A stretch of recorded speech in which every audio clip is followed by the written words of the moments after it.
Hello, and welcome back to yet another episode of our Mara adventures. So, in this trip, at the Mara, we stayed at this place called the Olgatuni Camp.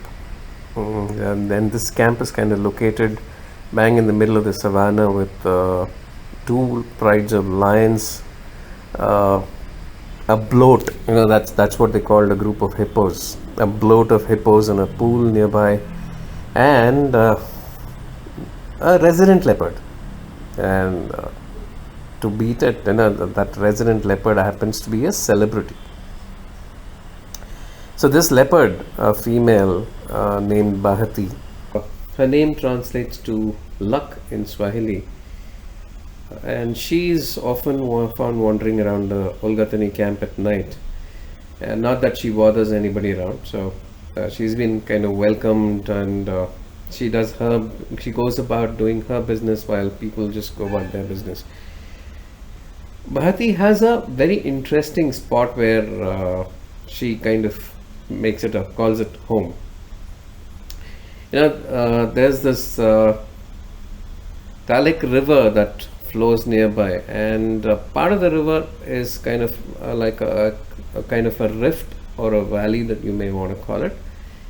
And there's this tree growing on the slope of one side, and this tree is tall enough that it grows above the valley, and is with being on top of the tree, you can have a strategic view of what's going on around on the plains. Yet it is far enough away from the edge of the slope that no other animal can leap onto the canopy and get on top of the tree.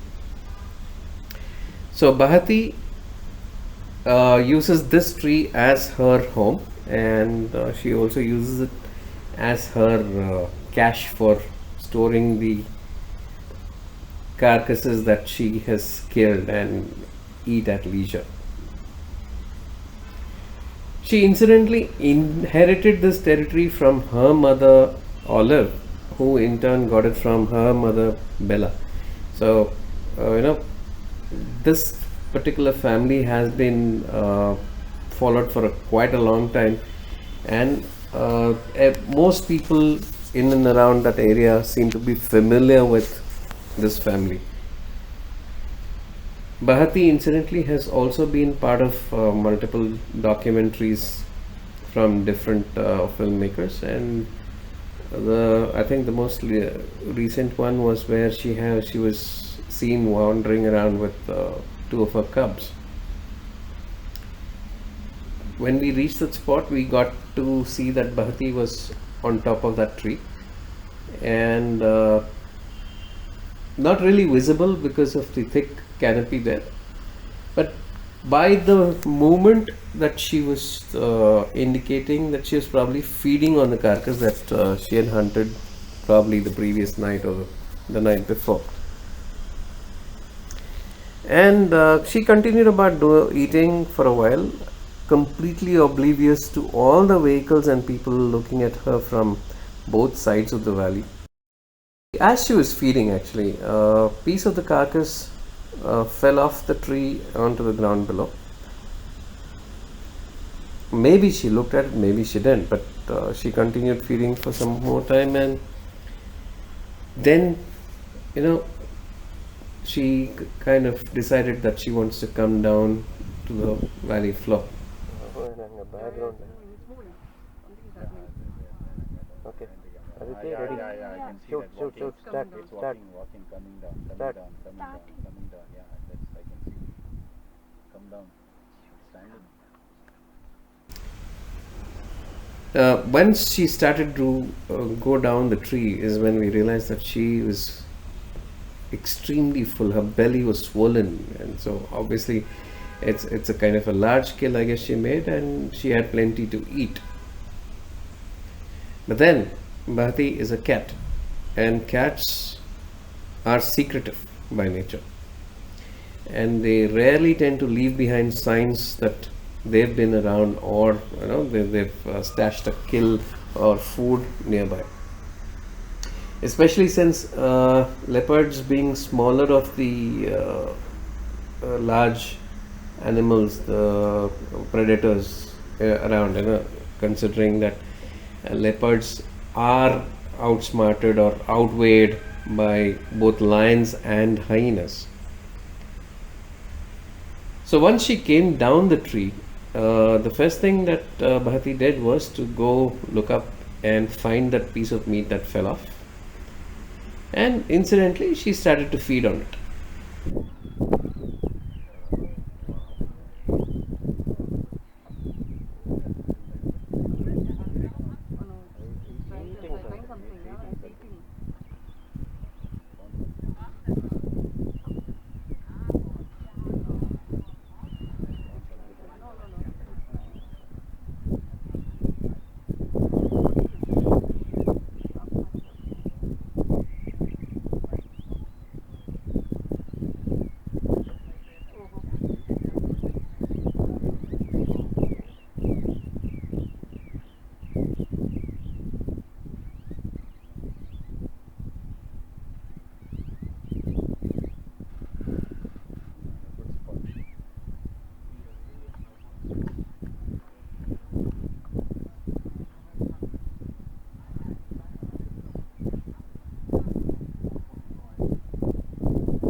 Wow.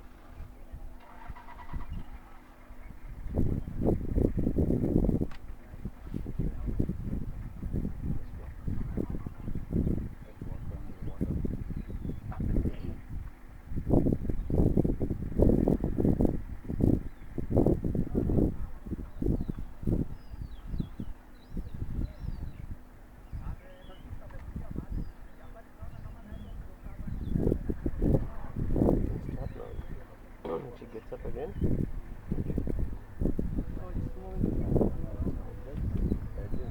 The bird movement.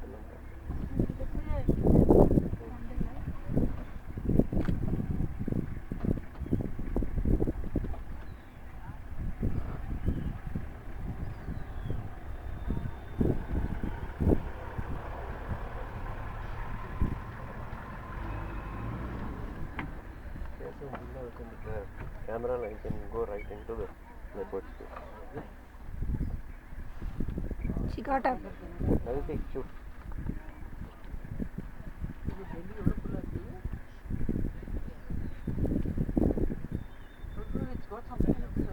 Mouth.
Looking at the size of her belly, it was obvious that she was already well fed and not really keen on eating more.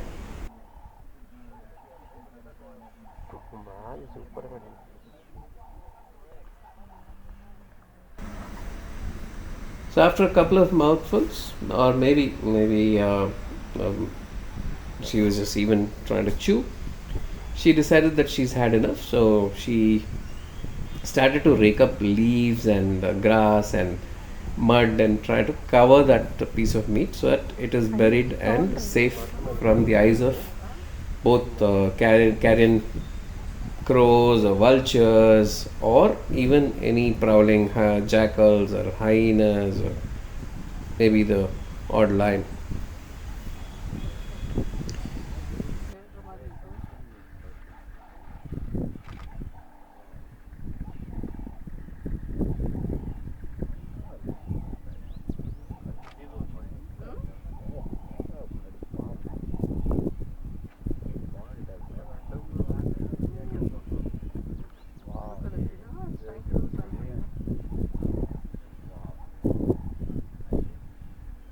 She's covering up, covering.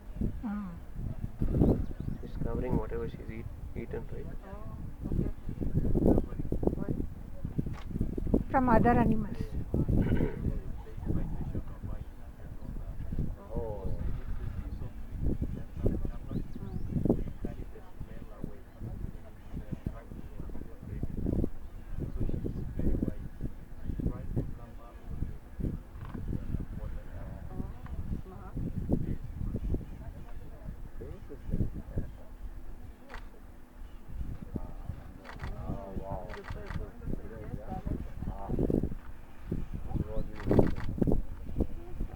Shooting, no?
Stop.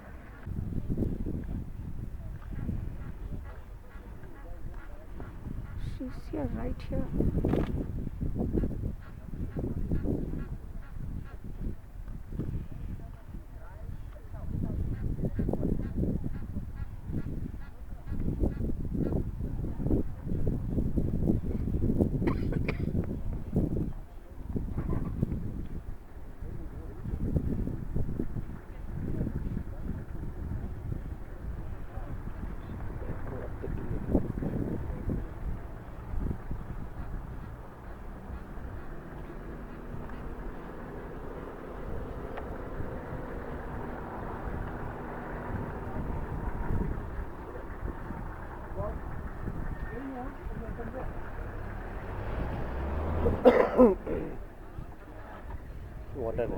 Water.